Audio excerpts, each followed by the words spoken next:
Okay, in this step we finish up the menu, and what I've done is I've built a second menu, and I'm going to make our first menu. We'll go back and do the code to make the first one look like this one, because this one looks a lot better.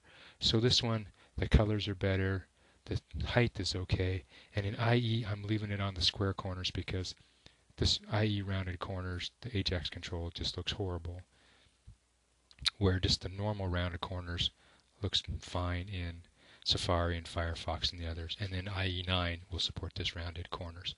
So let's go look at the steps that we did to make this second menu. The first thing we did was change some colors, and so I built this menu too, and the main colors were on the static hover style. So for hovering over it, the menu item, rather than making the foreground color white, I make it black, and then the background color I make it a light blue. Oh, and we also changed the height on this to 30 pixels to match the height. Oh, it's almost matching the height of the full menu.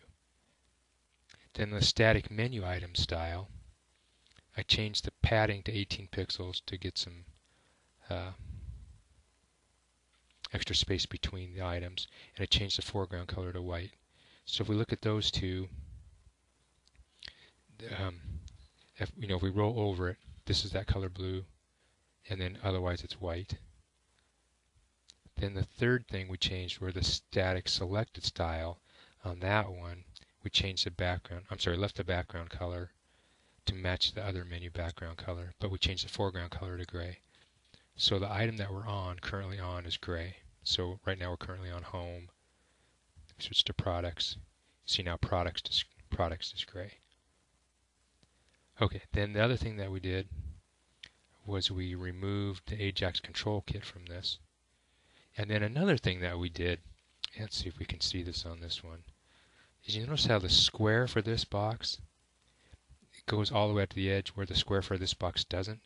If we don't have this, the code I said in here, this square box comes all the way over here, and we actually see this. We never see the rounded corners because the square box is over the top of it.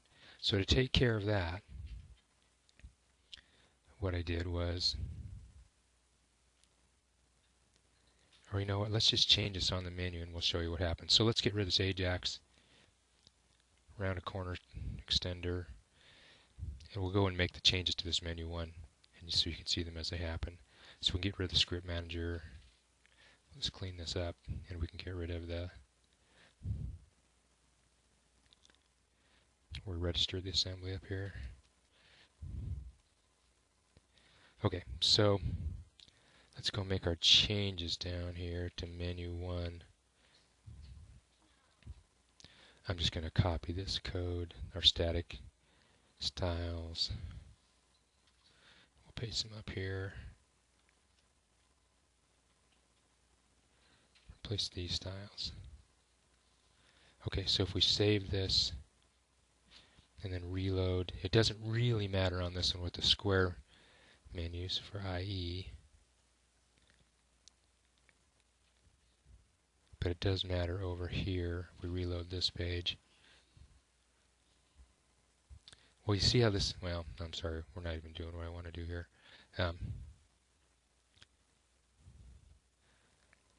But to take care of that, to make everything look okay, let's see, what else did we change? We changed the height from 30 to 34 pixels. Our width went to 760. And our submenu went to 10 pixels. So let's take a look at this.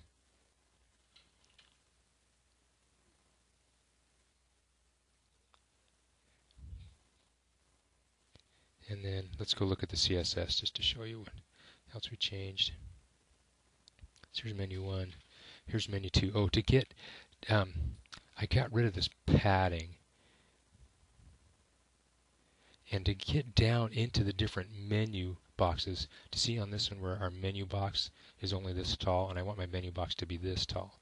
Well, to do that, we have to take advantage of the fact that when this is converted we're using a menu, an ASP menu, but when it's converted to HTML, it's actually converted to a list, and then that list is displayed. So to do this, that's what the selector is saying, is look at the menu item with menu to ID, and then inside that look for an UL, and then inside that UL look for any LIs. So to set the height, what I'm going to do is do the same selector. I'm going to say UL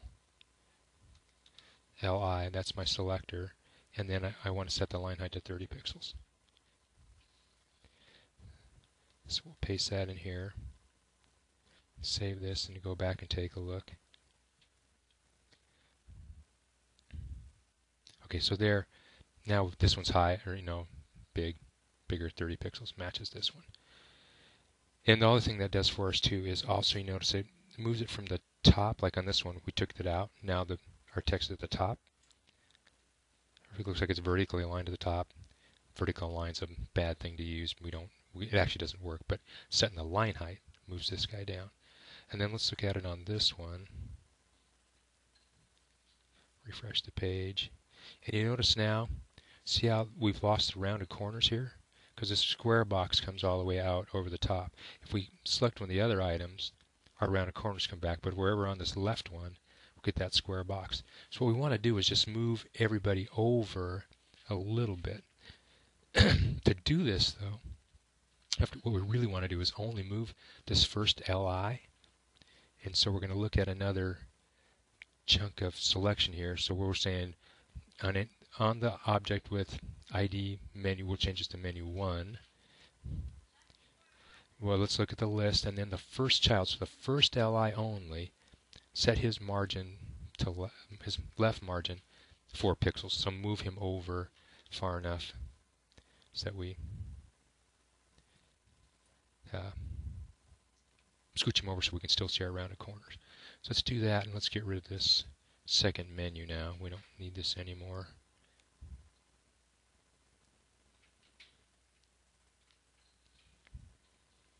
So we'll save all this and then go look at it in the 3 browsers. So here it is in IE. So you notice that box is scooted over a little bit. And then if we look at it in this is Chrome, you notice it's scooted over. So we can still see the rounded edges. And then in Firefox, looks like this. So we're scooted over, see the round edge. Even if we're here, we still see the round edge. Down here, we still see the round edge here, see the round edge there. It's okay, so that's looking pretty good for the menu. I'm going to ask Scott again when we go and take this in if he wants to change the colors. But I'm thinking this is looking a lot better than the menu did before. So this will end this. This is where we'll leave the menu.